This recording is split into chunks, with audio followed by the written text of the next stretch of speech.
ሰላም ጤና ይስጥልኝ እንደምናችሁ እኔ ከእግዚአብሔር ጥበቃ የተነሳ በጣም ደህና ነኝ ዛሬ የድንች ጥብስ ነው የምሰራው መጀመሪያ ካጠብኩ በኋላ እልጠውና በቀጫጭኑ እከትፈዋለሁኝ ድንቻችን ተልጧል እንደዚህ ብዙ ጊዜ ስንልጥ ጥቁር ይሆንብናል አይደል ጥቁር እንዳይሆን በሎሚ ወይም በሎሚ ጭማቂ በተገዛ ልቅልቅ ማድረግ ማጠብ እንደዛ ከሆነ ላዩ ጥቁር አይልም ወዲያው አሁን ይሄንን እንዳገራችን ስላይስ አደርገዋለሁኝ ይሄንን ቀጭን አድርጌ ለመቁረጥ ቲን የሚለውን መርጣለሁ ወፈር አድርጌ ለመቁረጥ ቲክ የሚለውን እቆርጣለሁ ይሄ በቀላሉ የሚወጣ ነው ይሄ አሁን የተሰራው እጃችን እንዳንቆርጠው ነው እሺ የኔ ድንች ዛሬ ትንሽ ናትና እንዲህ በጎን ነው የምቆርጠው ረዘም ያለ ጥብስ እንዲሆን ይሄን ወደ ዲስብና ከፈለግን በጎኑም ማድረግ እንችላለን እንደዚህ ከዛ ታይት እንደሆነ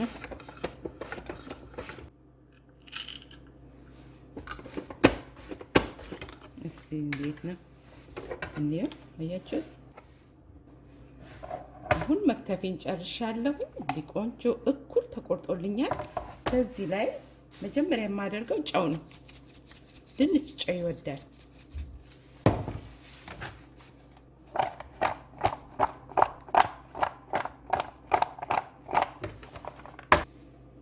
ይሄን ወደ ጎን አደርግና አሁን እዚህ ላይ አንድ ብርጭቆ የሚያክል ዱቄት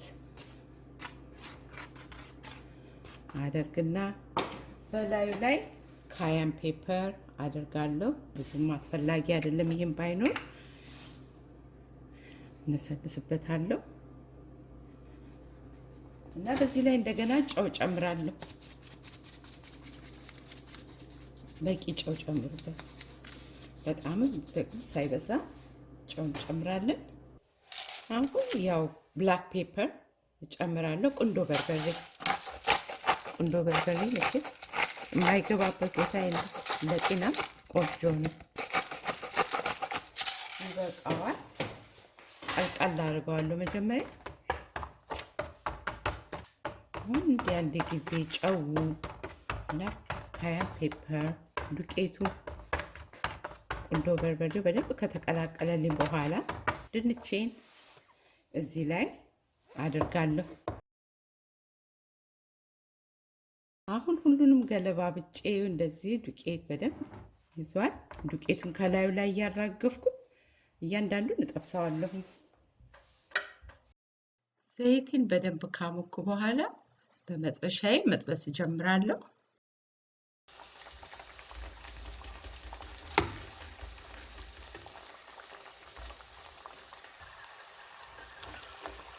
አሁን እንደዚህ ገልበት አረጋዋለሁ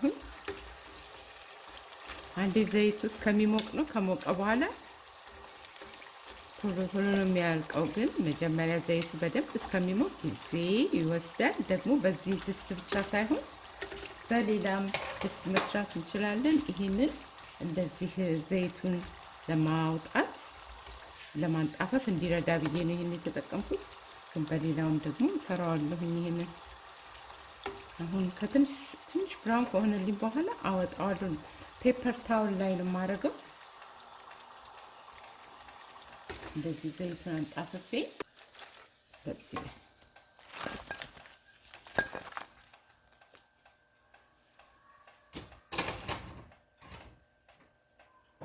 የቀረነውንም ዘይት ፔፐር ታውሉ እንዲመጣው በሱ ላይ አደርጋለሁ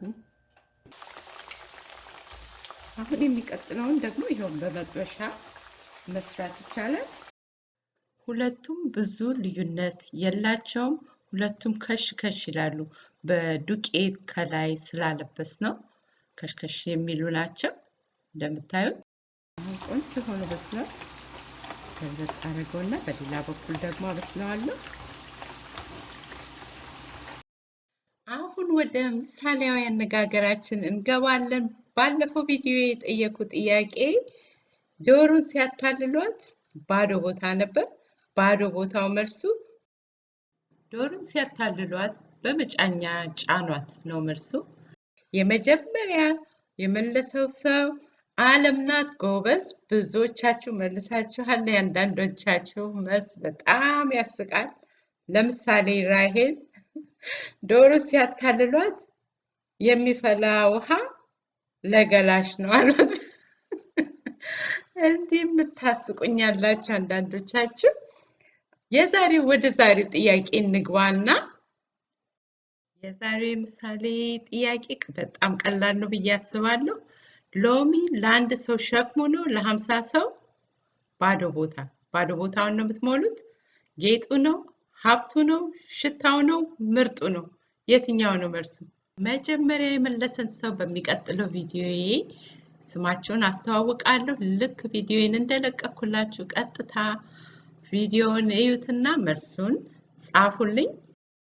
ወደ ምግቤ ልመለስና በጣም ቆንጆ ወጥቷል። ድንቹ ተጠብሶ ከሽ ከሽ የሚል ነው የሆነው። ይሄ መጨረሻው ነው የምጠብሰው። ዋናው ከሽ ከሽ እንዲል ያደረገው ዋናው ምክንያት በዱቄት ከላዩ ስላለበስኩት ነው። በዱቄት ሳናለብስ የምንሰራው ከሆነ ደግሞ በናፕኪን ውሃውን በደንብ መጥረግ ያስፈልገናል፣ ፍንጣሪው ዘይት እንዳያቃጥላችሁ። ሌላው ጠብሼ ሳወጣው የማደርገው በናፕኪን ላይ ነው። ናፕኪኑ አብዞርብ ያደርገዋል ዘይቱ። ስለዚህ ብዙ ዘይት እንዳንመገብ ናፕኪኑ ይረዳናል። ሲያልቅ እንግዲህ ይህን ይመስላል። እንደሚመስለውም በጣም ይጣፍጣል። ከቤተሰብ ጋር ቆንጆ ስናክ ነው፣ ወይም ደግሞ ከምግብ ጋር ከጎኑ ማቅረብ እንችላለን። ስላያችሁ እንደተለመደው ከልቤ አመሰግናችኋለሁ። የእግዚአብሔር ጥበቃ በሁላችሁም ላይ ይሁን።